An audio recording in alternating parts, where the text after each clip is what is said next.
Los perros, Sí. algo, porque los Pues, pobres absolutamente Bueno, muy maltratados. buenos días a se te oye. todos. Gracias por estar aquí muy temprano. Yo sé que en Madrid no se madruga tanto, pero en Bueno, Latinoamérica sí. Así es que en primer lugar, pues me presento. Yo soy Maritza Cedeño, la presidenta del Colegio de Abogados de Panamá. Un saludo cordial a cada uno de ustedes de parte de la abogacía organizada de mi país y una felicitación a la UIVA.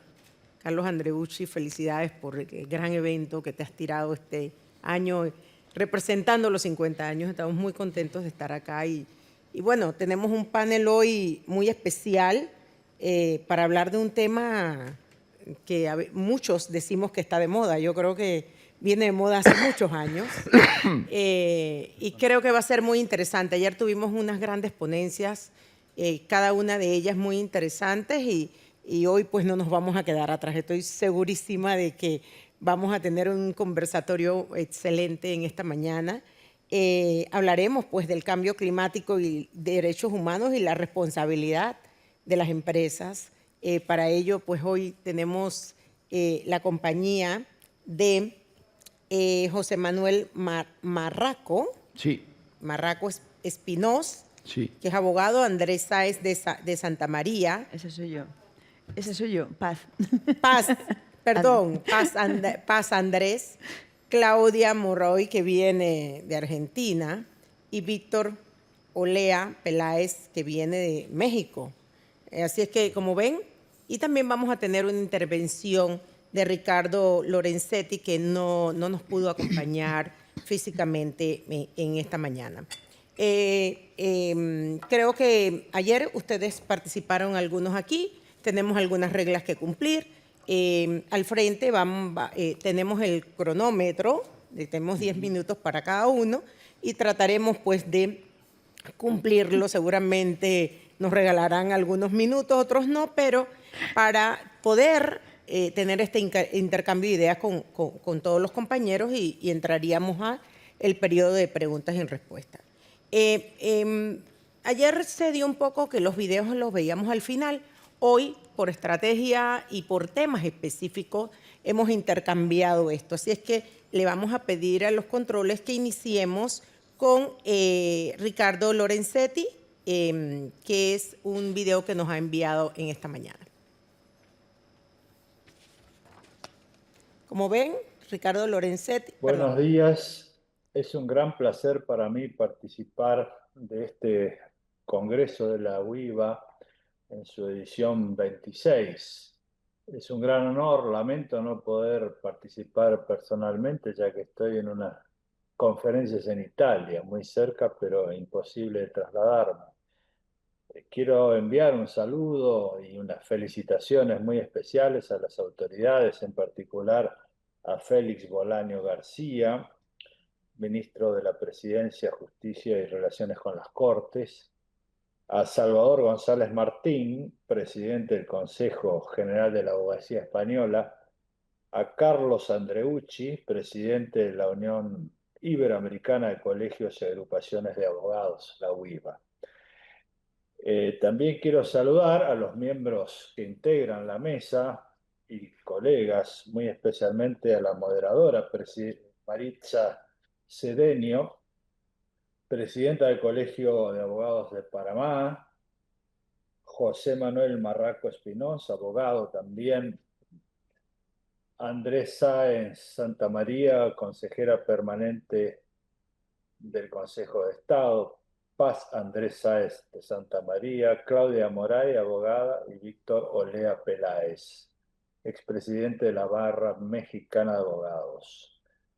El tema es realmente muy importante en estas épocas. Me parece que lo primero que motiva una reflexión es que vivimos un periodo, en este siglo en particular, en el cual hay un claro retroceso en materia ambiental en muchos países, en materia regulatoria ambiental, y también un cuestionamiento sobre la existencia o no del cambio climático. Esto es importante señalarlo porque desde el punto de vista jurídico no hay ninguna controversia. más allá de las controversias y discusiones en el ámbito político o en el ámbito científico, lo cierto es que la mayoría de las constituciones de Occidente, y también hoy en Asia, contienen el derecho a la protección de un ambiente sano, y en muchas constituciones se va más allá en el sentido de la protección de derechos colectivos.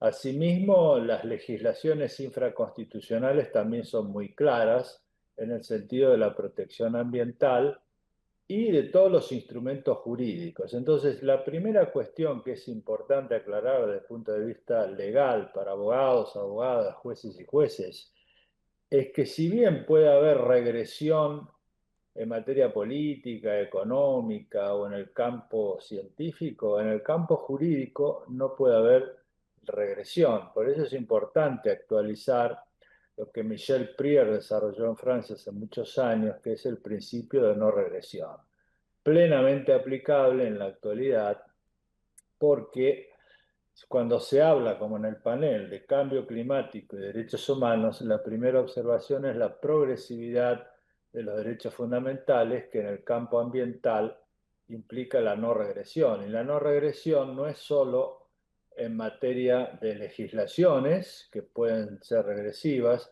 sino también la no regresión en el campo judicial, que es un fenómeno que no esperábamos, pero que está sucediendo en muchas regiones por el cambio en las composiciones de las cortes y los tribunales inferiores.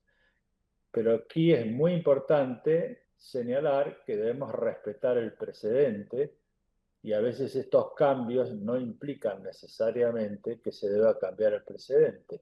Entonces, no regresión es el primer principio que me parece importante recordar en estos tiempos. Lo segundo es que cuando hablamos de cambio climático hay una multiplicidad de aspectos. Lo importante es que hoy en la jurisprudencia de casi todos los países occidentales, y reitero, también en Asia, recientemente se hizo un congreso importante en China sobre el tema, creo que los poderes judiciales están teniendo un rol muy relevante. A veces se denomina esto activismo. En realidad no es activismo, es aplicar la ley. Es decir, si la Constitución y las leyes protegen el ambiente, los jueces y juezas deben aplicarlo. Entonces, hablamos de no regresión y hablamos de que no hay activismo judicial, sino aplicación de la ley. Un tercer punto es la idea concreta de los instrumentos. Obviamente, desde el punto de vista sustancial, esto tiene mucha relevancia porque en el campo empresario, como se habla aquí en la introducción del panel, hay una responsabilidad social empresaria que se ve claramente porque está cambiando la economía. Hoy casi todos los pactos, como el Pacto Verde en Europa o la First Buyers, el convenio de First Buyers, todo se va orientando hacia el cumplimiento de parámetros ambientales. Es decir, que más allá de lo que se diga públicamente, lo cierto es que casi toda la economía está girando hacia el cumplimiento de parámetros ambientales cada vez más sólidos y estables en todos los campos. Por ejemplo, los préstamos financieros de los organismos internacionales requieren normalmente una aplicación de estándares de sostenibilidad. Entonces, si el sistema financiero requiere eso, si todos los pactos de exportación e importación también lo requieren, acá tenemos otro ámbito. Además de las constituciones, además de las leyes, tenemos el campo regulatorio, que es muy importante porque también lo aplican los jueces y las juezas en casi todos los países. Yo creo que hay dos o tres aspectos jurídicos en el breve tiempo que tenemos que son importantes. El primero es la diferencia que existe entre el problema y las jurisdicciones. Normalmente en las instituciones se trata de dividir los problemas y ajustarlos a las jurisdicciones. Este es un tema muy claro en el campo ambiental, porque los conflictos, sobre todo de cambio climático, agua, cualquiera de los campos macro o micro bienes ambientales exceden las jurisdicciones. Entonces, lo primero que es importante es la jurisprudencia, como tenemos nosotros en Argentina, si hay en varios países, es que los tribunales pueden ampliar la jurisdicción para enfocarse en el ambiente. Por ejemplo, nosotros tenemos casos vinculados a las cuencas de agua y el conflicto es la cuenca, que incluye varias jurisdicciones. Es decir, es un claro error dividir el problema para adaptarlo a las jurisdicciones. Lo que tenemos que hacer es adaptar las jurisdicciones a los problemas. Y más allá de si hay o no reformas legislativas, aquí sí hay activismo judicial. En la Corte Suprema Argentina tenemos varios casos muy conocidos, el caso del Riachuelo, por ejemplo, o de la laguna La Picasa o del río Atuel, donde la Corte dijo que el problema es la cuenca y las resoluciones abarcan toda la cuenca, que implica varias ciudades, varias provincias, varias jurisdicciones administrativas y judiciales. Es decir, este es un tema muy importante, sobre todo en lo que tiene que ver con la efectividad o eficacia de las decisiones, porque de lo contrario siempre todo se diluye en conflictos de competencia que generalmente demoran años. Entonces, esta es una posición jurídica muy importante. Otro tema es el campo de la causalidad. En materia de cambio climático, obviamente, como lo dijo la Corte de Estados Unidos hace muchos años en el caso de EPA, hay una causalidad difusa, porque es muy difícil, porque hay muchísimas causas y en muchísimas partes del mundo que contribuyen de distinta manera al cambio climático. Entonces, el problema de la causalidad es complejo, pero los tribunales han sabido orientarse en definir una causalidad adecuada en el caso. Esto es importante también, es un tema que se discute mucho. Y finalmente, para no extenderme, el otro aspecto que es muy relevante son los instrumentos o los remedios, como se dice en el mundo anglosajón. Yo publiqué un trabajo en la revista Oxford, de Oxford sobre Environmental Law, sobre remedies, complex remedies. Es decir, no son los instrumentos tradicionales, sino son órdenes dirigidas a otros poderes del Estado, procesos de implementación. Todo esto genera un diálogo de poderes, por supuesto, dentro de los límites que cada poder del Estado debe controlarse a sí mismo. Pero los poderes judiciales en muchos países han dado órdenes judiciales a otros poderes del Estado para ajustar sus presupuestos, para adoptar medidas para el cambio climático. Y esto hace que genere tensiones porque implica cambios presupuestarios o cambios de directivas políticas. Pero este es el debate. Entonces, en un momento tan complejo de la humanidad, yo creo que es el rol de la abogacía, de las organizaciones de la abogacía, de las organizaciones no gubernamentales en materia ambiental, de las universidades y de los poderes judiciales, es decisivo en este tema. Encontrar los equilibrios necesarios para el desarrollo y el consumo sustentable. Espero haberme ajustado al tiempo. Muchas gracias y lamento nuevamente no poder estar de manera presencial. Un saludo a todos. Muy bien. Muy bien. Qué pena que Ricardo Lorenzetti no nos pudiera acompañar porque seguramente surgirán algunas preguntas para él, pero tenemos un panel que sí está presente y que seguramente va a dar esas respuestas en el momento preciso. Para continuar con el mismo tema, y creo que estaba un poco ligado a lo que nos mencionaba Ricardo, tenemos a Claudia Moray. Claudia es abogada y arquitecta especialista en Derecho Ambiental. En las pantallas vemos un resumen de su hoja de vida para no tomarnos más tiempo y que cada uno de ellos ya los ha podido observar. Claudia, recordemos los 10 minutos y los micrófonos son tuyos. Bueno, muchas gracias, Maritza. Para mí es un placer estar acá, pero también es un honor. Quiero agradecer a Carlos Andregucci, y felicitar por estos 50 años de la UIBA. pero fundamentalmente quiero agradecer a todos los que forman parte de la organización de estos eventos, no solamente de este, sino de todos los anteriores, porque siempre tuvieron la iniciativa de tener un panel dedicado a lo que es cambio climático, derecho ambiental o sustentabilidad. Ustedes recién escucharon al doctor Lorenzetti, que él fue profesor mío en la Universidad de Buenos Aires, ahí en esas aulas donde aprendimos que el derecho no es un sistema estático, que es una herramienta útil, viva. Sin embargo, lo escucharon que en cuestiones de derecho ambiental hay un retroceso, lo cual va en contra de uno de los principios básicos del derecho ambiental, que es el principio de no regresión. Y él también nombró otro principio, que es el principio de progresividad, que es ir avanzando lentamente, y este principio también en este momento está un poco en jaque, porque las últimas cumbres de Naciones Unidas de cambio climático han sido realizadas en países que tienen intereses en seguir contaminando, entonces se han dificultado las negociaciones, y si no tenemos un acuerdo de los 226 países que forman parte de estas negociaciones, que tienen que tener un acuerdo, si no, no sale, si no hay unanimidad, no sale un acuerdo.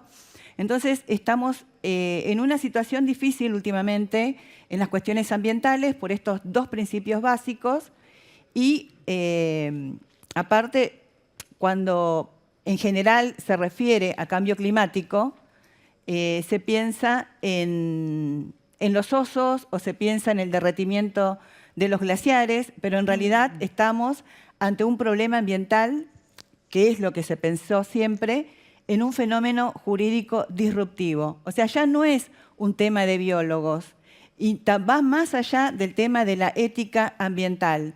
Es, como lo manifestó la última cumbre de Naciones Unidas de Cambio Climático, que fue la COP30, que se hizo en Belén do Pará, que es pleno corazón de la Amazonía, para tener conciencia de la importancia de los que son los pulmones del planeta, y ahí se estableció que el cambio climático es el acta de defunción del actual modelo del siglo XX. Este modelo es un modelo basado en la explotación intensiva, que lo que hace es tomar recursos del planeta, entran estos recursos en sus sistemas de producción, y lo que devuelve son residuos, desigualdades y contaminación. Y así como vamos con este modelo, en el 2100 vamos a necesitar 5 planetas para poder seguir sosteniendo este modelo. 2100. Ahora ustedes me preguntarán, pero ahora, en el 2026, ¿cómo estamos? No nos alcanza el planeta que tenemos en el 2026.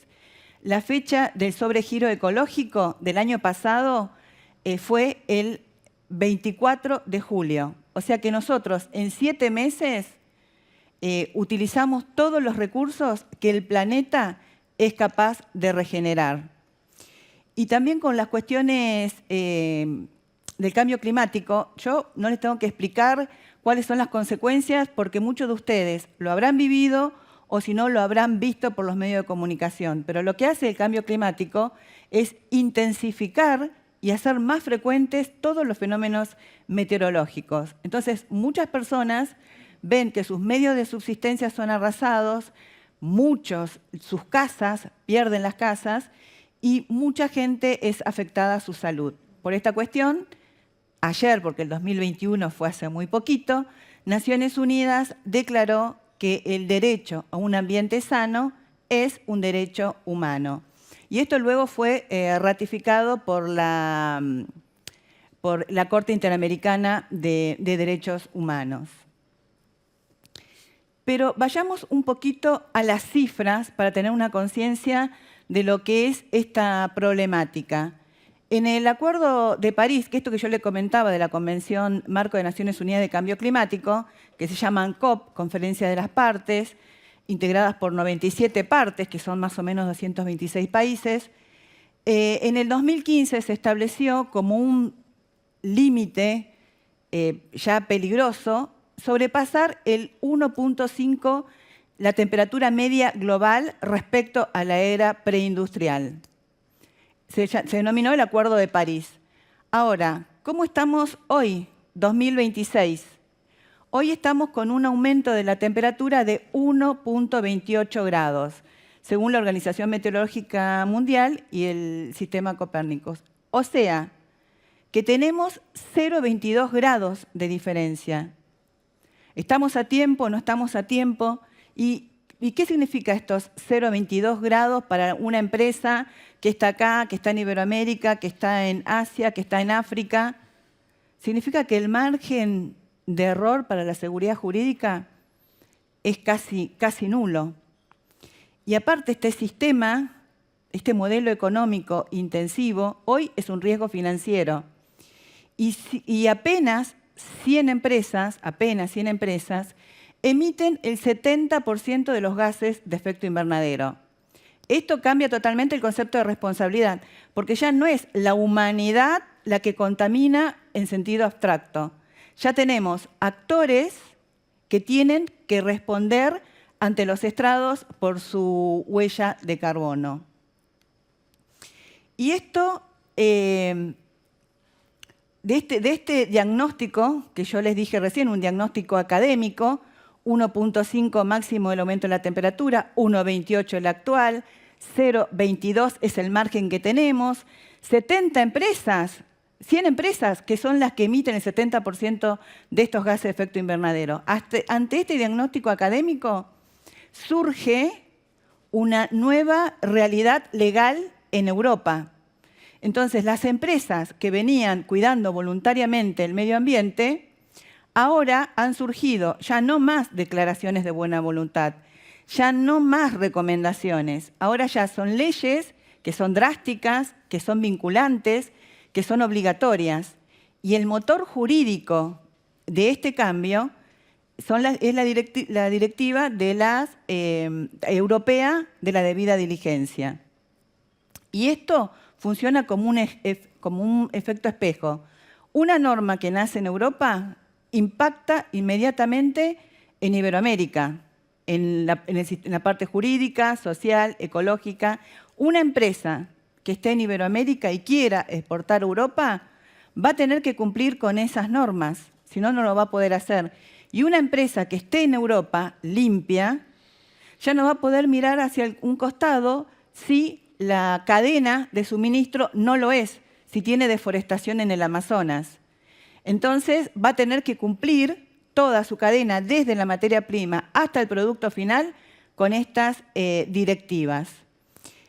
Y el abogado, nosotros, que por lo general somos muchos bomberos tratando de apagar los incendios y buscar el recoveco legal para que la empresa no reciba una multa, hoy tenemos que mutar, hoy tenemos que ser arquitectos de la sostenibilidad. Ya las normas ambientales no tienen que ser un obstáculo para el progreso, tienen que ser una brújula normativa que nos marque el camino a seguir.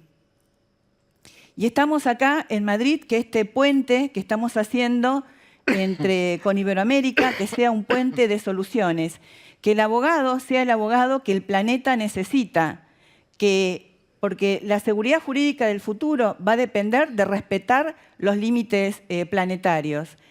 El futuro no es algo que nos sucede, sino que es algo que lo estamos construyendo ahora. Entonces, el abogado tiene que estar a la altura de las necesidades para que estos 0,22 grados no se nos vayan de la mano y que estemos construyendo hoy la justicia del mañana. Muchas gracias. Joder. Muy bien. Qué bravo. Muchas gracias, Claudia. Excelente y pues cumplidora con el tiempo específicamente. Gracias. Pues ahora vamos a escuchar a doña Paz Andrés Sáenz de Santa María, catedrática de Derecho Internacional Público y consejera permanente del Consejo de Estado. También vemos un resumen de su hoja de vida, pero queremos iniciar inmediatamente escuchando su intervención. Muchas gracias. La verdad es que, como ya ha dicho Claudia Moray, es un honor y un placer participar en este 26º Congreso de la UIVA y compartir ponencia con personas de reconocido prestigio y conocimientos como son las que tengo el honor de acompañar, y a la moderadora también. Muchísimas gracias por la invitación a participar. Mi especialidad efectivamente es el derecho internacional y, por tanto, es esa perspectiva la que voy a utilizar en mi intervención. El título de la ponencia tiene dos partes: cambio climático y derechos humanos, responsabilidad social de las empresas. La respuesta a la primera parte es indiscutible e indiscutida. Existe una relación directa porque el cambio climático afecta al goce de los derechos humanos. Así se ha asumido por las Naciones Unidas ya desde hace tiempo. Ya hay una primera resolución de 1988 y muchas posteriores, y en particular dentro de Naciones Unidas, como sabemos, es el Consejo de Derechos Humanos el que se viene ocupando de esta cuestión, derechos humanos y cambio climático, desde 2008, aprobando muchas resoluciones y reconociendo que el cambio climático afecta directamente al disfrute de los derechos humanos, especialmente en comunidades vulnerables. Además, diversas relatorías temáticas del Consejo de Derechos Humanos, por ejemplo, la relativa a la trata de personas, el derecho a la alimentación, la extrema pobreza, se refieren siempre o tienen presente esta dimensión de la incidencia del cambio climático. En el año 2021, el Consejo de Derechos Humanos dio un paso más y creó una relatoría específica sobre la promoción y protección de los derechos humanos en el contexto del cambio climático.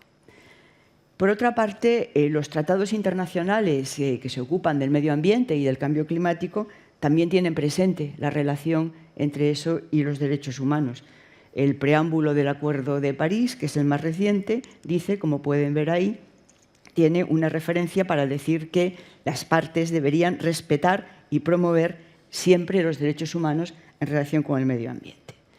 Bueno, en la actualidad, la máxima expresión de esta vinculación entre el cambio climático y los derechos humanos se encuentra en los pronunciamientos recientes de varios tribunales internacionales. El ministro de la Corte Suprema de Argentina hablaba hace un momento de la importancia y del papel de los tribunales nacionales en relación con esta cuestión, pues los tribunales internacionales también han hecho aportaciones muy relevantes en esta cuestión. Como saben, la Corte Interamericana de Derechos Humanos emitió una pionera opinión consultiva en el año 2017, solicitada por la República de Colombia, y después, en el año 2025, la Corte Interamericana ha emitido una importantísima también opinión consultiva, en esta ocasión a petición de Chile y de Colombia.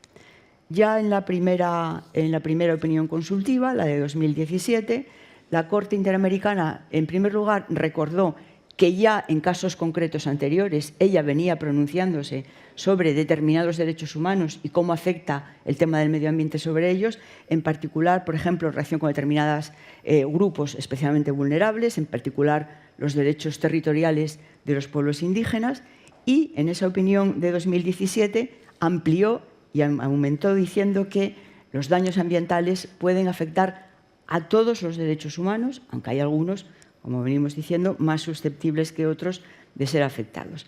Y en esa opinión consultiva a la que me vengo refiriendo, la Corte Interamericana dijo que había dos grupos de derechos humanos especialmente vinculados al medio ambiente y los calificó como derechos sustantivos y derechos de procedimiento.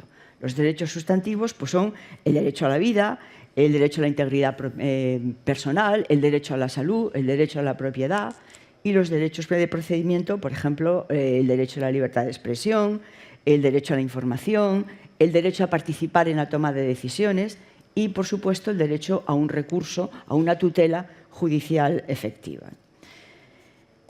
Después de la opinión consultiva de 2017 ha venido esta que ya he citado de 2025 y importantísima. En esa opinión consultiva la Corte Interamericana se ha pronunciado sobre las obligaciones sustantivas y de procedimiento y, bueno, no puedo desarrollar o exponer lo que dijo porque son más de 140 páginas que obviamente en estos 10 minutos no tengo tiempo, pero es un texto fundamental. Un año antes, en 2024, el Tribunal Europeo de Derechos Humanos había dictado también una sentencia muy importante en el asunto en el que normalmente se conoce por las abuelas suizas por el clima, la denominación oficial esa que ven ahí, donde también era la primera vez que el Tribunal Europeo de Derechos Humanos se pronunciaba sobre la influencia del cambio climático con carácter general sobre los derechos humanos y ahí hizo también consideraciones muy importantes. Y a todo esto, a todas estas aportaciones de los tribunales internacionales a los que me he referido, se ha unido, también el año pasado, la Corte Internacional de Justicia, con una opinión consultiva que emitió un poco después de la segunda de la Corte Interamericana, pedida por la Asamblea General de las Naciones Unidas. En la resolución en la que la Asamblea General le pide a la Corte Internacional de Justicia que emita esta opinión consultiva, la Asamblea General ya cita no solo los tratados sobre medio ambiente y cambio climático, sino que cita la Declaración Universal de Derechos Humanos, los pactos del 66, el Convenio sobre Derechos del Niño. Y, por supuesto, esta es la perspectiva que adopta la Corte Internacional de Justicia.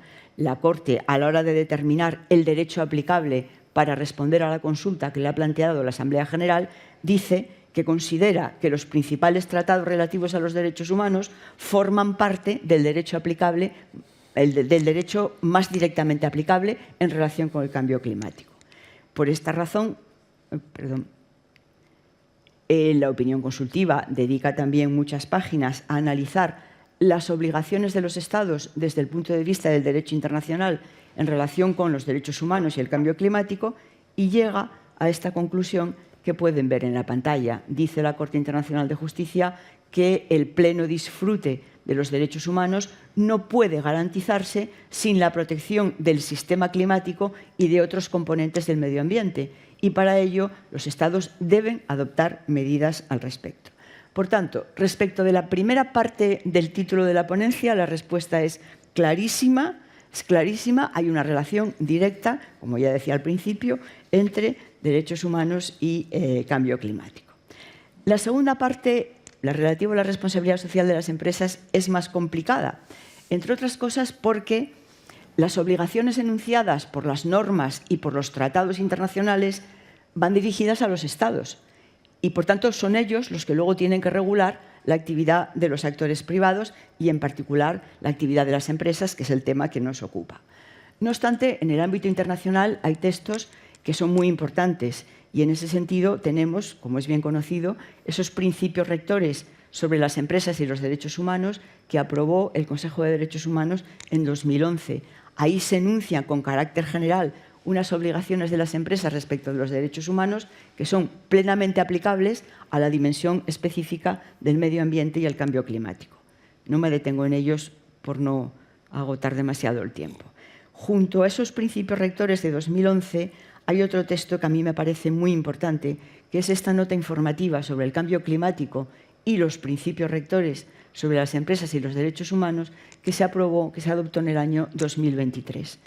Bueno, aquí se señala, en esta nota informativa, que las responsabilidades de las empresas, en virtud de los principios rectores de 2011, esa responsabilidad de respetar los derechos humanos, incluyen la responsabilidad de actuar ante los efectos reales y potenciales relacionados con el cambio climático y que para ello las empresas tienen que cumplir un elenco de deberes muy largo que simplemente voy a mostrar en la pantalla, pero para que se vean, para que se den ustedes cuenta del detalle en el que entra esa nota informativa. Una larguísima relación de obligaciones de las empresas en relación con el cambio climático. Entonces, es verdad que se trata de textos de soft law, que no son textos jurídicamente vinculantes, pero en todo caso yo creo que, aparte de su importancia que tienen en sí mismos, yo creo que los recientes pronunciamientos de los tribunales internacionales a los que he hecho referencia vienen a potenciar lo que dicen estos textos de soft law, tanto porque refuerzan las obligaciones de las empresas como porque también refuerzan las obligaciones de los Estados en relación con esta cuestión. Voy terminando enseguida. Respecto de la primera cuestión, la opinión consultiva de la Corte Interamericana de 2025 se basa en esa nota informativa de 2003 del Consejo de Derechos Humanos para decir que no solo los Estados, sino también las empresas tienen obligaciones y responsabilidades sobre el cambio climático.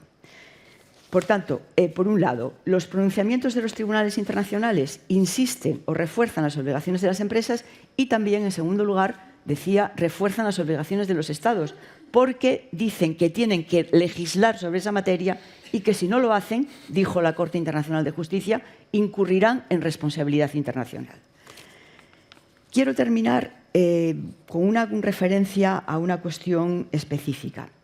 Porque, por un lado, de esto que les he explicado, yo creo que se pone de relieve que en el ámbito internacional los deberes de las empresas en relación con el cambio climático y los derechos humanos están claramente señalados. Pero, claro, el compromiso de los Estados y el compromiso de las organizaciones internacionales es fundamental en esta materia. Y esto me lleva a comentar algo que ha citado ya Claudia Moray en su intervención. Efectivamente, la Unión Europea tiene unas directivas muy importantes que además se refieren a la cuestión del cambio climático y los derechos humanos directamente. Son dos esas directivas. Una es la directiva sobre la diligencia debida de las empresas en materia de sostenibilidad y la otra es la directiva relativa a la presentación de información sobre sostenibilidad por parte de las empresas. Son dos directivas paralelas vinculadas al Pacto Verde Europeo que establecen obligaciones muy importantes para las empresas y, por tanto, son muy positivas. Ahora bien, en febrero pasado, la Unión Europea ha aprobado otra directiva, que es esta que tienen aquí reseñada, que modifica esas dos directivas. Responde esta nueva directiva, aprobada, como digo, en febrero pasado, se publicó en el Diario Oficial de la Unión Europea el 26 de febrero, responde al objetivo de simplificación normativo y administrativo sugerido en el informe Draghi, en el famoso informe Draghi. Pero claro, desde la perspectiva del cambio climático, el problema es que, entre otras cosas, los cambios en estas directivas elevan los umbrales respecto del ámbito de aplicación de las directivas en cuestión. Y entonces se reduce el número de empresas obligadas. En concreto, y termino enseguida, en el caso de la directiva sobre presentación de información sobre sostenibilidad, pues van a quedar excluidas como el 80% de las empresas que inicialmente estaban incluidas. El plazo de transposición de la directiva termina en marzo del año que viene. O sea que enseguida va a haber nueva normativa en todos los Estados miembros, si es que cumplen con la obligación de transposición, sobre este tema. Y respecto de la directiva de diligencia debida, pues también se limita el ámbito de aplicación a las empresas con más de 5.000 empleados y más de 1.500 millones de euros de volumen de negocios neto, cuando hasta ahora eran 1.000 empleados y 450 millones de euros de volumen de negocio neto. El plazo de transposición es en 2018. Bueno, desde que se conocieron las propuestas de la Comisión que han terminado en esta directiva, muchas organizaciones de defensa del medio ambiente han expresado su preocupación y a la vista del resultado final, yo creo que la inquietud y la preocupación de estas organizaciones del medio ambiente continúa, seguramente. Lamento tener que acabar con este apunte que es menos positivo y que no ayuda a reforzar la responsabilidad social de las empresas, pero así están las cosas en la Unión Europea. Nada más, muchas gracias. Muchas gracias. Gracias. Muchas gracias. Estamos seguros que ahora en el periodo de preguntas y respuestas vamos a poder ampliar un poquito esa parte. Continuaremos con José Manuel Marraco Espinós, que es abogado en ejercicio en Derecho Ambiental, Derecho de Familia y Defensa contra el Ruido. También vemos aquí un resumen de su hoja de vida. Y pues para no tomarnos más tiempo, recordemos nada más que tenemos los 10 minutos y tiene usted la palabra. Sí, buenos días a todos. Primero agradecer la presencia de los que estáis aquí, los que están conectados, y agradecer a la UIVA y al Consejo General de la Abogacía el haber contado conmigo. Yo lo primero que tenía que decir es que después de vuestras brillantes aportaciones, hago mías vuestras palabras y las doy por reproducidas. Y cortaré cosas porque yo tenía una tormenta de ideas para venir aquí. Yo siempre, cuando hablo de los abogados, yo me acuerdo mucho de mi amigo y fue presidente de la abogacía desde 2001 a 2016, Carlos Carnicer, que empezaba todas sus conferencias con el mismo. Él había nacido el año de los derechos humanos, en 1948, y siempre decía: artículo 1. Los seres humanos nacen libres e iguales en dignidad y derechos, dotados como están de razón y conciencia. Deben comportarse fraternalmente los unos con los otros. Y decía: cuando se cumpla el 1, pasaré al 2. Pues efectivamente, ya querido Carlos, donde me estés escuchando, pues que sepas que estamos bregando todavía en ello. Yo como abogado pues soy un poco desordenado y siempre ya saben que presentamos los escritos el último día porque si no llegaríamos fuera de plazo. Pues aquí me pasa un poco también lo mismo. A mí este tema me parece que daría para un congreso. O sea, el título tan ambicioso de cambio climático, derechos humanos y responsabilidad social de las empresas, pues yo creo que una semana que estuviéramos hablando y no habríamos terminado. Pero bueno, yo lo que trataré en este lapso de tiempo, y lo digo claramente, es de dar una visión interesada y parcial. O sea, yo soy un defensor del cambio climático a ultranza y yo represento, como decimos nosotros, la voz de los sin voz. El próximo lunes estaré en un juzgado de lo penal aquí en Madrid defendiendo a un activista de Greenpeace al que se le piden 10 meses de prisión por defender el cambio climático. Lamentablemente había más de 200 personas y mi defendido es uno de los que le ha tocado, que parece no oía bien las órdenes de la policía. Pero bueno, yo creo que yo voy a dar por reproducido todo lo que... No creo que haya que hablar del IPCC y del cambio climático porque yo creo que todos somos conscientes de ello.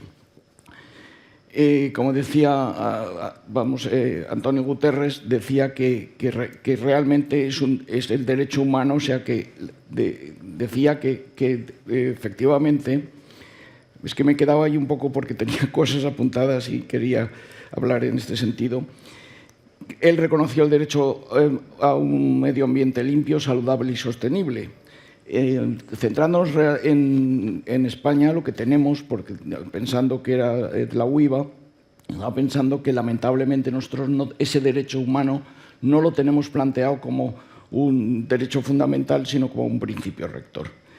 Yo recuerdo un poco, cuando hablo de lo de las industrias, no quiero caer en el catastrofismo, pero cuando pienso todavía en la catástrofe de Bhopal de 1984, que todos recordarán que con esa sustancia que se llama el metilsocianato, pues en un primer momento se produjeron 3.000 víctimas, luego pasaron a 3.000 y creo que ahora son 30.000 y todavía sigue. Pero yo sí que plantearía que con derecho lo que hay que plantear es que el cambio climático, como se ha expresado, lo que hace falta es la protección penal del medio ambiente. Y vamos a ver, porque yo con el tiempo me complico un poco la vida. Entonces, además siempre estoy acostumbrado de vaya terminando, señor letrado, y entonces me agobio constantemente. Y entonces lo que quería hoy es... Ha habido una casa de casualidad que es de la que quería hablar y centrarme, porque como las brillantes intervenciones de mis anteriores me han quitado tantos objetivos, pues estoy un poco aquí remodelando mi sistema, ya me perdonarán esta dilación. Ayer, curiosamente, 21 de mayo de 2026, se debería haber incorporado a la legislación nacional de los Estados la Directiva de la Unión Europea de 2024-1203, de fecha 11.425, relativa a la protección del medio ambiente mediante el derecho penal y que sustituye a las directivas 2008-99 y 2009-123. Pues efectivamente, este punto yo creo que va a ser un punto de inflexión. Y como decías, Claudia, antes, ojalá esta norma cumpla en el mundo, porque este marco que tiene es una cuestión muy clara.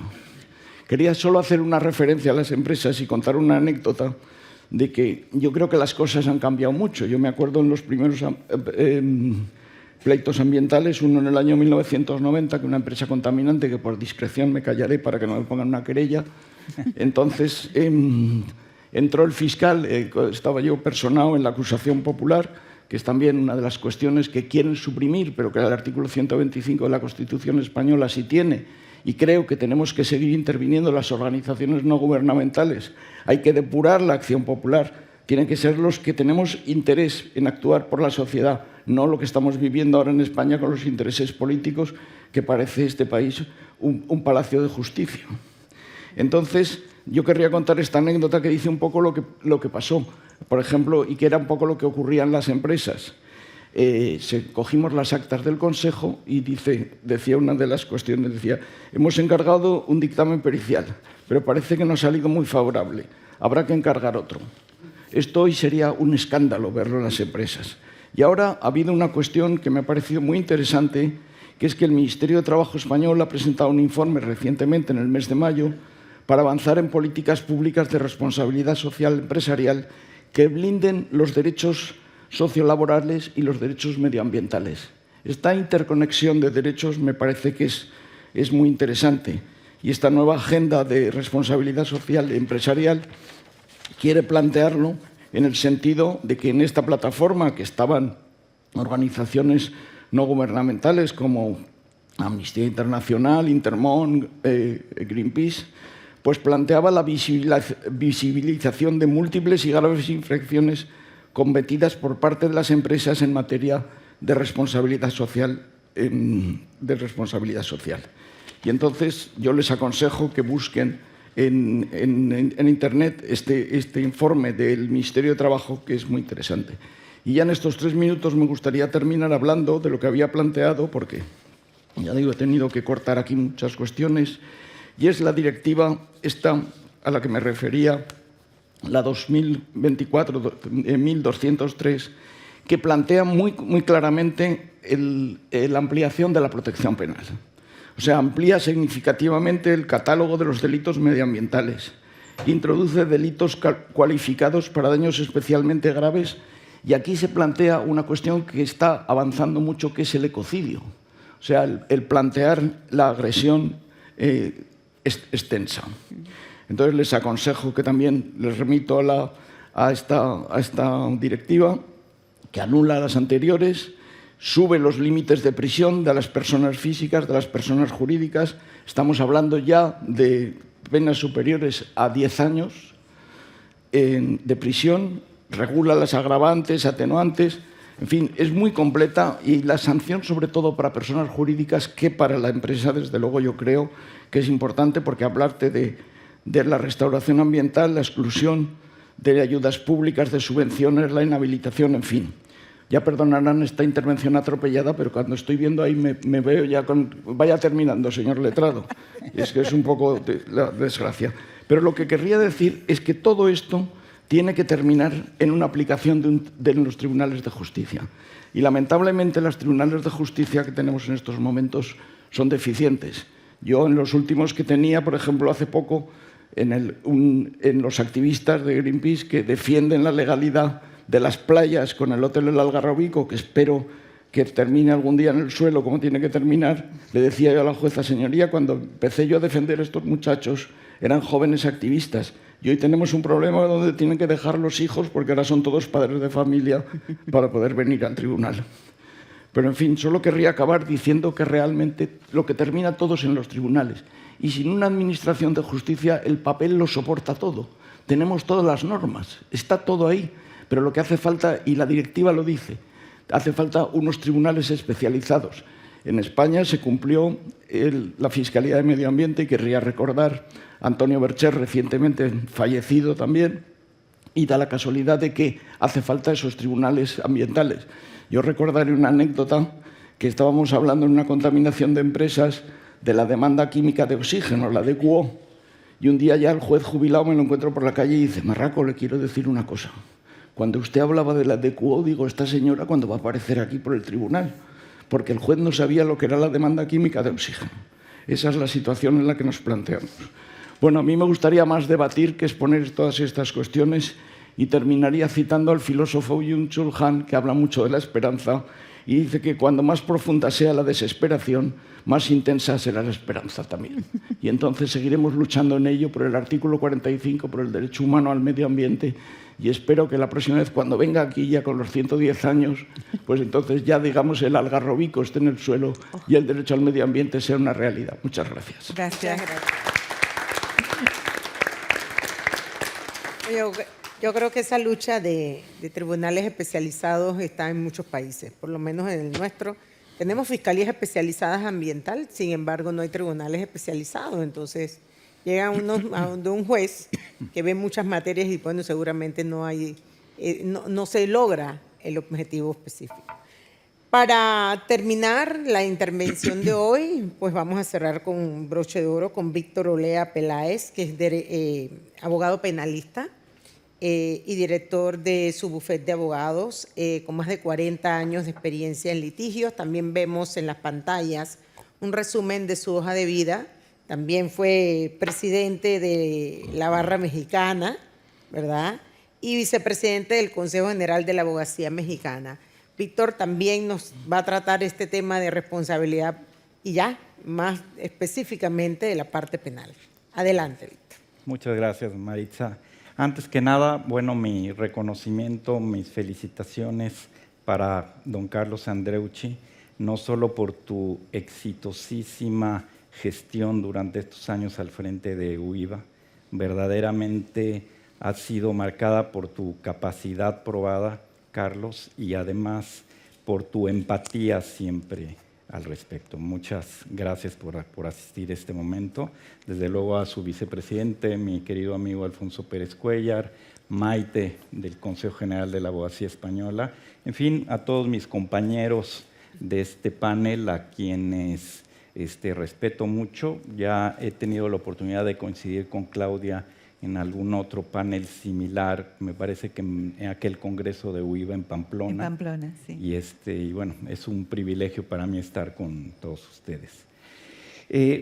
Como decía nuestra moderadora, a mí me corresponde ahora abordar algunos temas de mi especialidad, que es el derecho penal, relacionadas obviamente con los delitos contra el medio ambiente.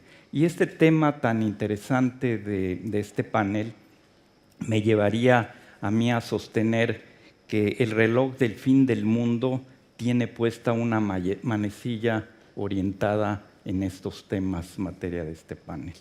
Y empezando por señalar algunas cuestiones de México, paradójicamente se ha venido ahora explorando de nueva cuenta en mi país la posibilidad de obtener gas a través del método del fracking.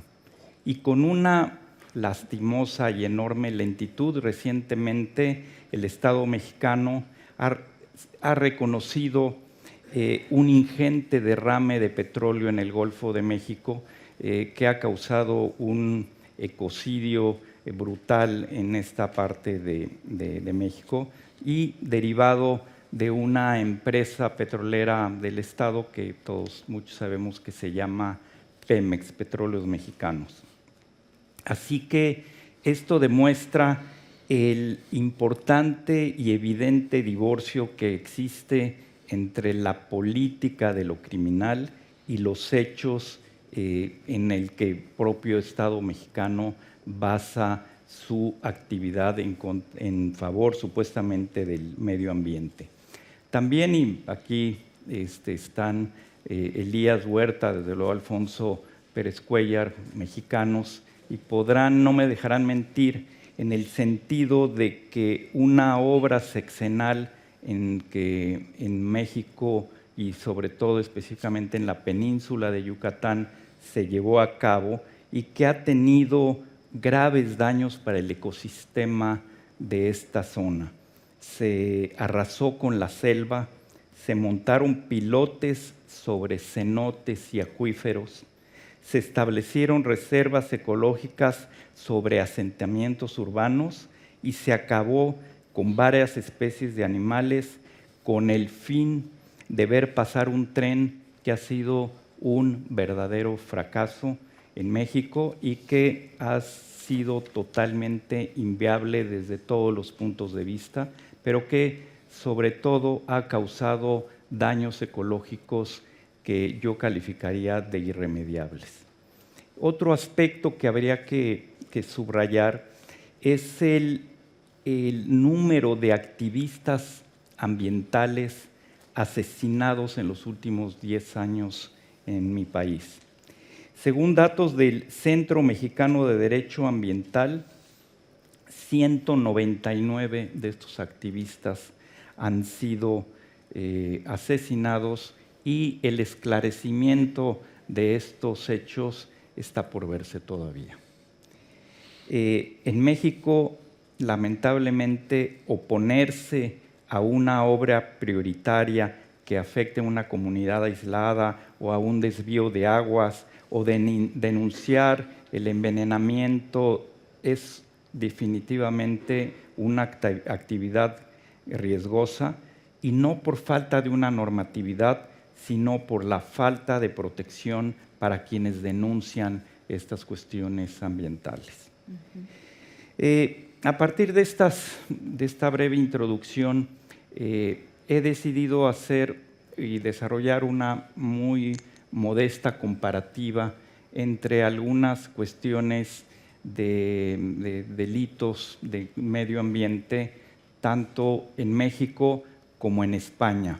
¿Y por qué en España? Porque aquí estamos, son nuestros anfitriones, y adelanto que lo que manifestaré, que fue a partir de una modesta investigación, seguramente podrá ser corregido y aumentado por nuestro querido José Manuel, que auténticamente eres un especialista en la materia penal también dentro del derecho español y en los aspectos ambientales.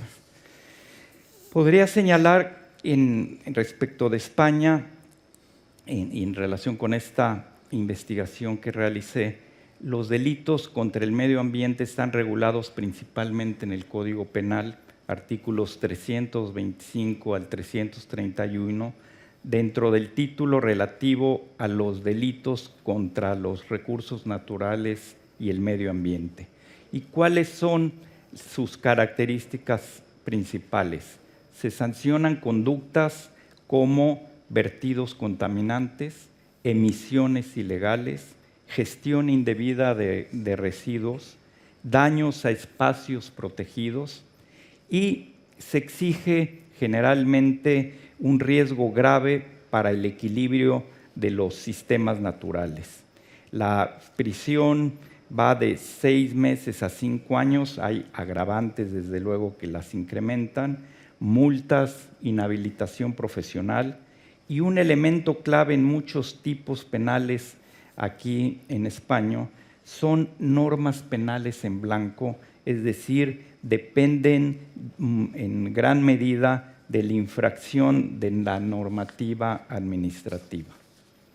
Por su parte, en México, los delitos ambientales se regulan en el Código Penal Federal, en los artículos 414 al 423, y en diversas leyes especiales, entre otras, la Ley General de Vida Silvestre, etc. Se califican también con muchos delitos contra la biodiversidad.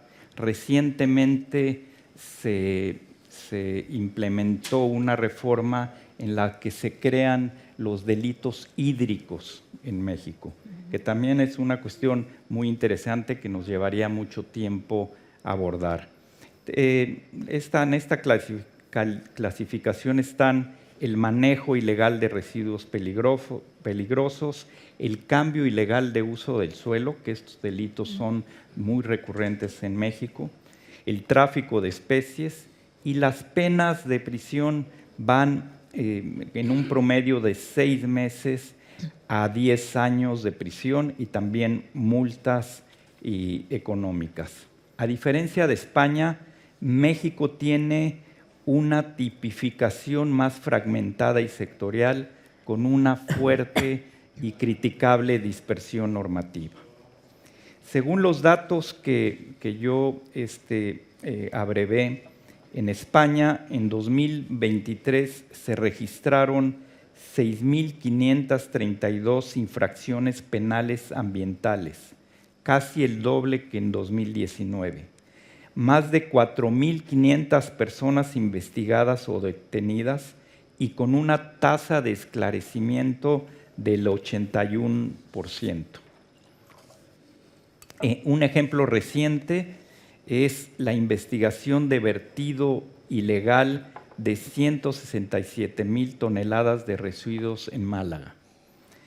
Hay en España una alta actividad policial al respecto, especialmente a través de Seprona, y una muy importante capacidad de investigación y judicialización de estos delitos ambientales.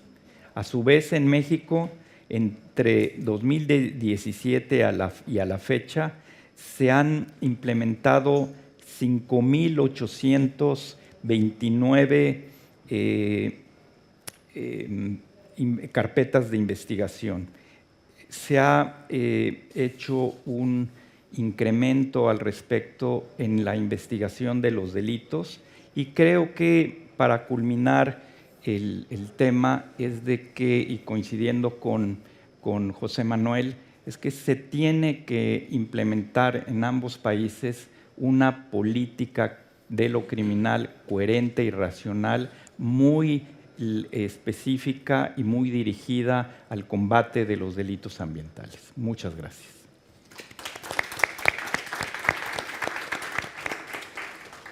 Muchas gracias, Víctor.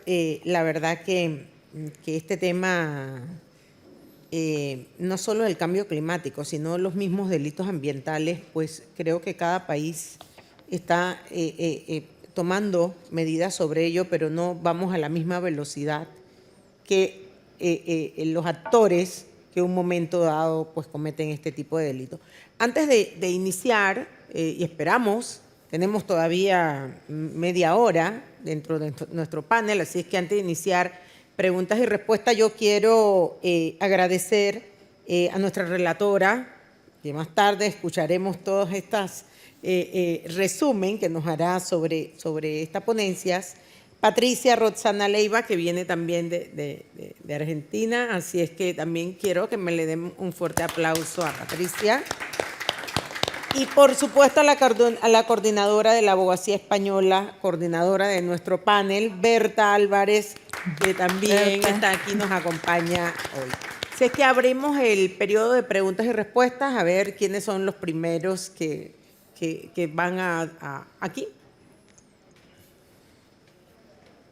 Buenos días, mi nombre es Elías Huerta de México. Felicitar a todos los que han participado, todos y todas las que han participado en este panel, verdaderamente interesante. Pues muy triste el panorama, muy desolador, pero bueno, pues tenemos que enfrentarlo. Primero, felicitar a mi compatriota Víctor por su participación, además a todos ustedes, pero siguiendo con lo que él dice, lamentablemente en México, en contra de lo que ha dicho Claudia, de lo que dijo el ministro Lorenzetti, pues tenemos signos de regresión muy evidentes y lamentables. Por ejemplo, acaba de inaugurarse hace muy poco el Tren Maya, que fue un desastre, como bien lo dijo Víctor, que contra todos los pronósticos ecologistas destruyó gran parte de la selva maya, una gestión verdaderamente autoritaria la que se llevó con esta obra, que se va a tardar casi un siglo en poder recuperar la inversión. Pero bueno, no es solamente el único efecto demoledor de la administración del anterior presidente mexicano, sino esta regresión se puede personalizar en un punto que ordenó la desaparición del muy precario Instituto Nacional de Ecología y Cambio Climático que teníamos en México. En 1921 le quitó el presupuesto y lo desapareció. O sea, un acto verdaderamente criminal en ese sentido. Entonces, pues sí, es muy lamentable, en nuestro país lo estamos viendo, lo vemos en otros países, y mi pregunta sería para Claudia. A mí me llama mucho la atención que, bueno, que 100 empresas en el mundo están generando el 70% de esta regresión o paralización climática. Y evidentemente, seguramente estas empresas donde se encuentren, pues pagan campañas políticas, pagan a todos los candidatos que están en los países donde están estas empresas, y por eso los gobiernos que salen electos, pues que han sido apoyados por estas empresas, pues los dejan seguir operando y no hay sanciones, y más bien los protegen. La pregunta sería si a través de la red de abogados que constituimos esta Unión Iberoamericana, no podríamos tener, o que sea parte de una campaña de difusión, esas 100 empresas, dónde están, qué hacen, y podamos ejercer en los próximos años una especie de contraloría social, de que si los gobiernos no las limitan, no los previenen, pues cuando menos los abogados hagamos una gran cruzada mundial y podamos estarlas denunciando y pedir medidas para frenar a estas empresas. No sé si te parece viable esta propuesta y qué pensarías al respecto. Bueno, muchas gracias por la pregunta. Mientras que te escuchaba, yo decía, qué ganas de opinar, porque como soy de Argentina, puedo mirar México desde afuera. Y así como estabas contando la regresión que ustedes están sufriendo en México, también México es uno de los que tienen los grandes activistas. Y él justamente estaba contando cómo son atacados. Y con respecto a esto que estabas preguntando de las empresas, justamente uno de los países que más está trabajando en eso es México. Porque México tiene la sede de una ONG que está en 192 países, pero en idioma español la central más fuerte está en México, que se llama Climate Reality Project, que tiene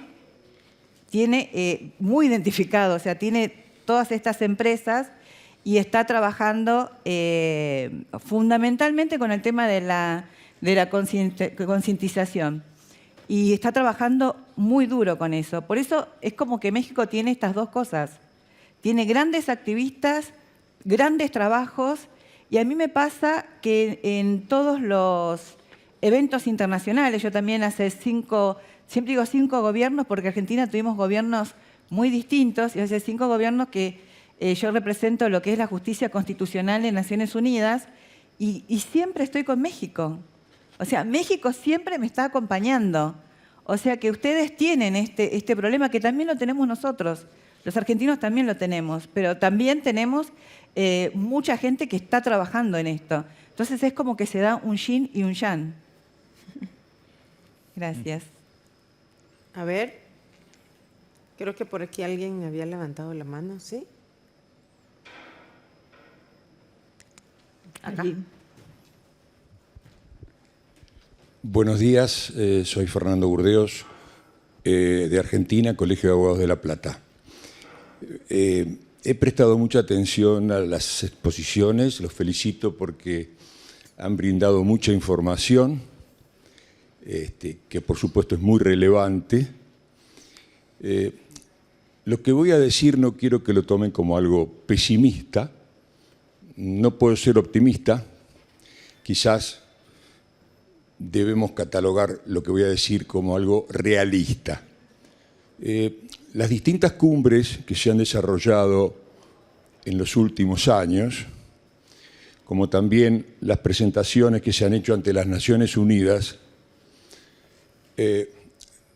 nos revelan que los países más importantes de la Tierra, podemos citar los dos más importantes, Estados Unidos y China, que son los más voluminosos en cuanto a población, en cuanto a territorio, en cuanto a producción de bienes y servicios, y que son los que más contaminan, precisamente son los que se oponen al acatamiento y al cumplimiento de las recomendaciones y de las reglas que se están solicitando para combatir los daños que producen con la contaminación que ellos generan. Entonces, mi pregunta apunta a saber cómo logramos lo que los abogados decimos las efectividades conducentes. ¿Cuáles serían las efectividades conducentes que nos permitan conseguir el acatamiento o el apoyo de los países más poderosos de la Tierra, que son los que más contaminan y que seguramente son los que más inciden en las estadísticas que nos presentó Claudia? Entonces, bueno, mi pregunta apunta a eso. ¿Cuál es el horizonte que vemos frente al poder absoluto que están detentando estos principales países del mundo? Bueno, muchas gracias por la pregunta. No sé si alguien la quiere responder, pero es como que yo me salgo de la vaina. Pero A ver, responder. Mira, vamos a ver, yo llevo más de 35 años defendiendo organizaciones no gubernamentales, 49 de abogado en ejercicio, y sigo teniendo el interés y las ganas de, como decía, de la esperanza. Porque yo creo que, no me acuerdo ahora, que creo que no sé si era mi admirado Manuel Vicent, que decía que a estas reuniones hay que venir llorado de casa. Quiero decir, yo soy optimista. O sea, cuando yo nací no había Constitución, nos gobernaba un militar de alta graduación, de cuyo nombre ni lo voy a pronunciar. Ahora tenemos un señor también de un pelo muy curioso, que también es el que domina el mundo. Hoy, cuando estábamos esta mañana, hemos desayunado todos oyendo que igual ahora, para no aburrirse, va a invadir Cuba. Bueno, pues yo creo que hay que leer un poco la historia y ver un poco la historia de lo que hemos vivido. Cuando yo nací no había Constitución, hoy tenemos un artículo 45 de la Constitución. Había un solo artículo en el Código Penal de 1983, el artículo 347 bis. Como bien ha dicho mi compañero, tenemos un título, tenemos una Fiscalía de Medio Ambiente superactiva, tenemos un cuerpo policial como el Seprona, que yo he dado muchas charlas y era un entusiasmo que yo daban unas horas ya tremendas y le decía, pero bueno, ¿no tenéis casa o qué? Pero estos que viven en la casa cuartel de la Guardia Civil, digo, era horroroso porque es el entusiasmo. Y yo creo que hay que quitarse el lenguaje catastrofista de las cuestiones ambientales. Estoy harto de ver los osos hundiéndose en el hielo, pero estaba en una visita a París recientemente. Iba en bicicleta por la orilla del Sena, que se ha reverdecido, y veía a los de los Porsches, los Mercedes y los coches ostentosos colapsados allí mientras yo iba feliz con mi hija disfrutando de París en bicicleta. Yo creo que hay que tener ese mensaje optimista, y como este año le van a dar el premio a Patti Smith, me parece que dice Power is the people. O sea, cuando la gente se levanta y cuando la gente mueve, ahí tenemos el alcalde de Nueva York. Pero el alcalde de Nueva York no va como los de aquí, que van siempre en coches blindados, van andando por la calle y va en bicicleta. Todo ese cambio que hay en el mundo, yo creo que es optimista. Y yo creo que todo eso es lo que nos tiene que mover, porque si no yo no estaría aquí, porque estaría llorando en casa. Y creo que llorar en casa no significa para nada. El que ahora se vaya esta directiva a la que he hecho hincapié, que prevé sanciones de hasta 40 millones de euros, que un ámbito internacional, porque una de las cosas que hemos visto es que de repente se tiene una doble moral, porque en los países europeos, por ejemplo, la normativa es complicada. Yo, que tengo siempre a los abogados de empresa que me deberían subvencionar, tengo que decir que Greenpeace solo vive de lo de sus socios, no subvencionan ni empresas, ni gobiernos, ni nada. Pues efectivamente ellos cada vez tienen más trabajo porque ahora se asustan con esta directiva, porque dicen que, claro, que todo se va a criminalizar. No, lo que pasa es que yo, como digo en las charlas, me gustaría que el derecho ambiental tuviera en España, por ejemplo, que es lo que conozco, la misma eficacia que la agencia tributaria. Como viene una multa de la agencia tributaria aquí en España, yo cuando digo que me toca algún asunto fiscal, digo que pase el condenado, porque la eficacia es absoluta. En cambio, en lo ambiental iba la cuenta de resultados antes, y ahora ya no va la cuenta de resultados. Ahora ya lo que hace el Seprona de la Guardia Civil en España es que cuando hay una empresa contaminante, lo primero que hace es intervenir sus cuentas.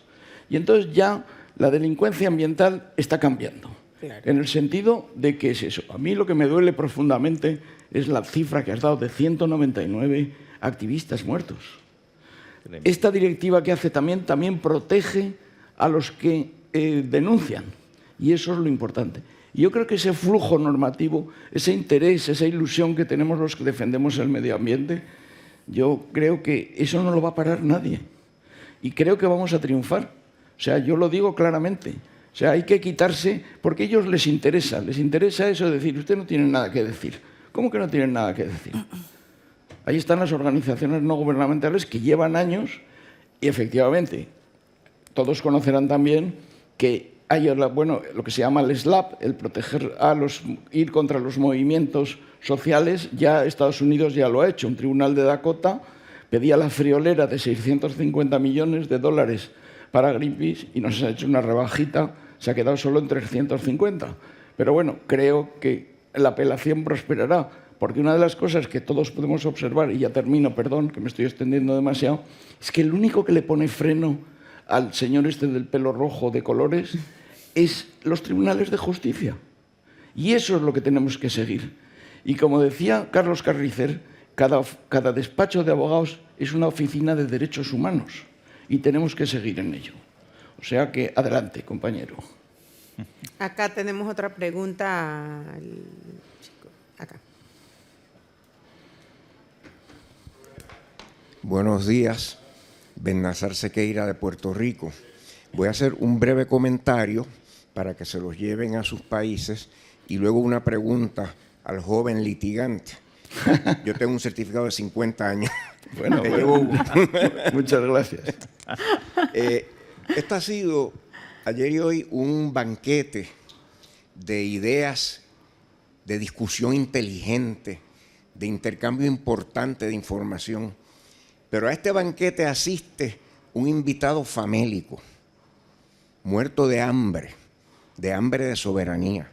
Puerto Rico es la colonia más antigua del mundo. Yo me muero de envidia cuando ustedes invocan las disposiciones constitucionales de sus países soberanos. Y nosotros tenemos una mal llamada constitución que es una ley del Congreso de los Estados Unidos que nos impusieron. Así que a nosotros nos falta, creo, un poquito más que andar que a ustedes. Y lo digo en todos los congresos en los que participo meramente para que no se le olvide a la humanidad que hay una pequeña isla en el Caribe que es la colonia más antigua del mundo y que aspira a la autodeterminación y su independencia. Ahora la pregunta. En esa colonia, donde los americanos nos imponen muchas más cosas de las que quisiéramos, hay un problema ambiental, hay muchos. Una empresa enorme que produce electricidad quemando carbón. Y se imaginarán ustedes. ¿Y quiénes protestan? Los muchachos universitarios, que son los que con sus pantalones raídos y sus pelos largos se van con la pancarta y con el fotuto a enfrentar policías que siguen órdenes. Y entonces vamos a los tribunales, donde naturalmente no hay tribunales especializados en derecho ambiental, y en causas de denuncias a los muchachos, los jueces son muy severos. Pero las denuncias a la empresa grande, es impresionante el guante de seda con que las tratan. La pregunta al litigante especializado: ¿cómo podemos hacer para concienciar a los jueces que sean menos severos y estrictos con gente joven que clama por justicia y sean un poco más estrictos y más exigentes con los poderosos que son los que dañan el ambiente? Muchas gracias. Pues nosotros, gracias por tu intervención, nosotros creemos que tenemos la razón y nos la tienen que dar. Yo muchas veces cuando voy a los colegios les hago un ejercicio. Yo digo, bueno, vamos a explicar cuál es el derecho al medio ambiente. Digo, poneros la pinza en la nariz y vamos a cerrar la boca. Pues igual que yo creo que a los jueces hay que empezarles esto. Yo llevo muchos asuntos de contaminación acústica y entonces en uno de los juicios me acordaba yo de una abogada francesa, que habréis visto muchos el vídeo, que se pone a pintarse las uñas en un juicio. Y entonces le llaman al orden, le dicen que la van a sancionar y dice, han sido minuto y medio. Dice, mi cliente lleva 30 años sufriendo malos tratos. Pues yo en ese juicio, y perdonar, hice así. Señoría, ¿podría estar trabajando su señoría y poniendo sentencias con este trabajo? Digo, pues esto es lo que sufre mi defendido. Claro, el juez debió pensar que estaba loco, claro, porque es lo más fácil, ¿no? Pero bueno, ya ha venido Marraco, o sea que es un poco ya también el eslogan, ¿no? Pero claro, yo realmente creo que se convence. Hace poco se jubiló y recientemente falleció el presidente de la Audiencia de Zaragoza, que me ponía así con la mano cuando empezaba yo, empezaba a hacerme así gestos. Y al final me dice, Marraco, dice, ya me duele decirte lo que te voy a decir.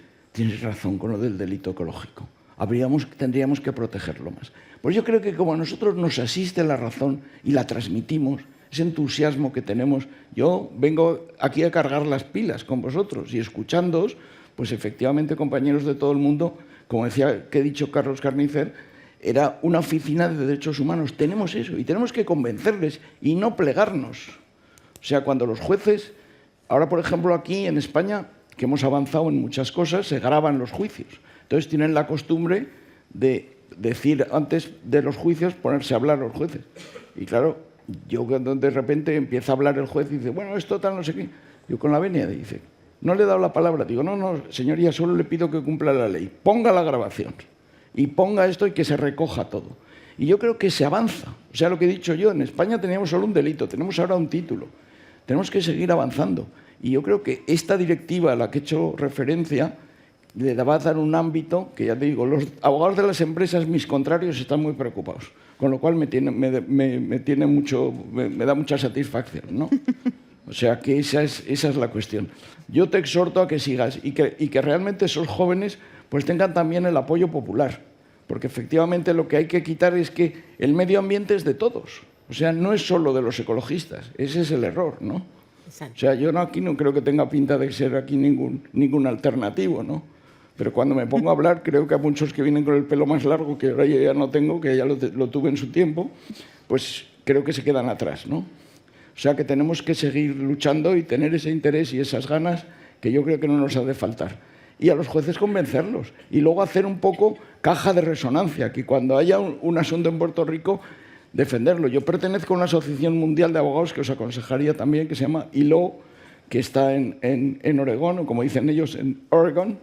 Y que claro, ahora ya no voy porque creo que si no, con los del ICE estos yo terminaría 6 meses en algún sitio por ahí perdido. Seguro. Me tengo que poner por videoconferencia, pues no voy a ser que el del champú de todos estos me deje allí congeladito una temporada y no me gustaría, que no tengo años ya para estar en prisión.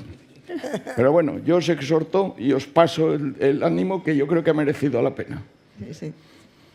Yo, si me permites, moderadora, ¿Cómo no? Con mucho gusto. Quería resaltar que efectivamente hay una idea que compartimos todos, tanto los que hemos intervenido en el panel como las personas que han planteado preguntas. Y es, ¿cuál es la herramienta para avanzar?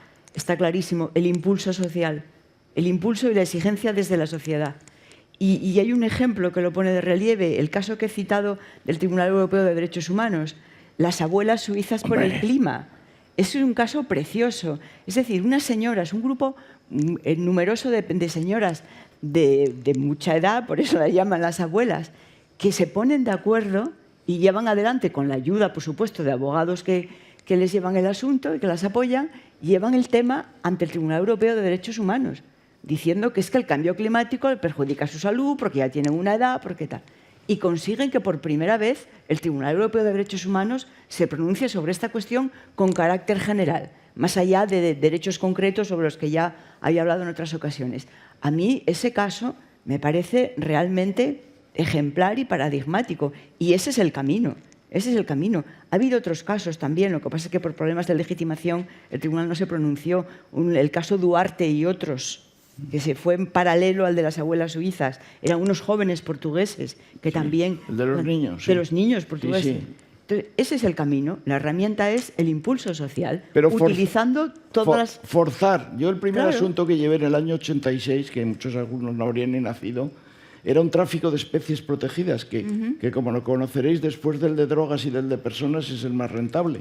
Sí. Y no había tribunal, o sea, no había delito. Y hoy tenemos el 334 del Código Penal, que es el tráfico de especies protegidas. Pues ahí el tribunal, cuando yo planteé que, por un concepto de la ley de caza de 1970, cazar en régimen sometido a régimen especial, que es como ponerte en una línea del otro lado, un tráfico de águilas, halcones y tal, bueno, pues el tribunal exhortó al gobierno a que tipificara eso y la ampliación del delito, que solo había el 347 bis y ahora se incorporó el 334. Y el SEPRONA de la Guardia Civil, que lamentablemente el Ejecutivo no dota de los medios que necesitaría, pues bueno, interviene con el convenio CITES especies, pero de todo tipo. En el aeropuerto de Barajas ahí hay un almacén que parece un zoológico aquello. O sea que en fin, yo creo que hay los medios y la abogacía, insisto, es la que tiene que dinamizar todo esto. Yo creo que estamos para defender los derechos, no como piensan algunos despachos solo para ganar dinero. O sea, que lo que hay que hacer es que realmente proteger y como digo, efectivamente, el poder es la movilización social. Cuestan los problemas, pero se avanza.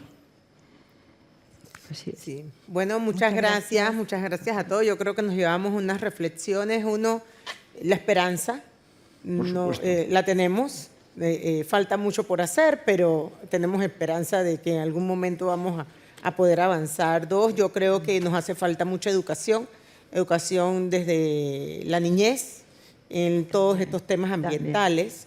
Y sobre todo, pues que no, el tema no es solo de abogados, es un tema social y que tenemos que llevarlo hacia eso en cada uno de nuestros países. Le damos las gracias no solo a nuestros panelistas, sino a ustedes por haber estado aquí. Y bueno, vamos a entregar unos certificados y merecen un gran aplauso de despedida a cada uno de ellos. ¿Esperamos? Ya me has visto echando el...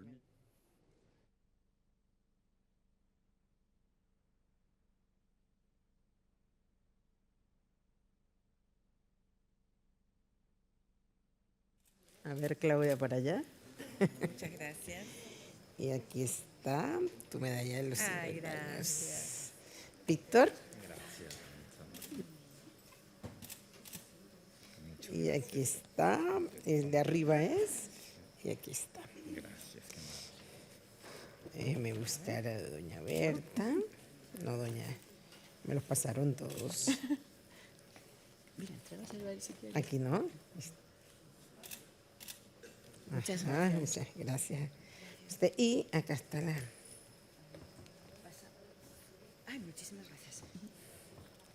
Ricardo. Me pasaron todos. ¿Qué le parece? José Manuel.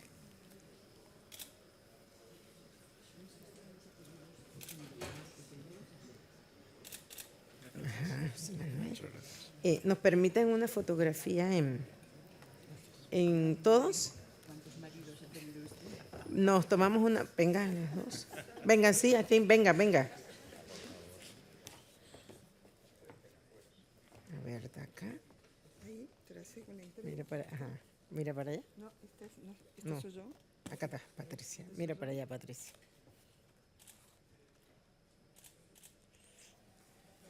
Y toma. Gracias. ¿Sí? No, bueno. Claro que sí. Aquí.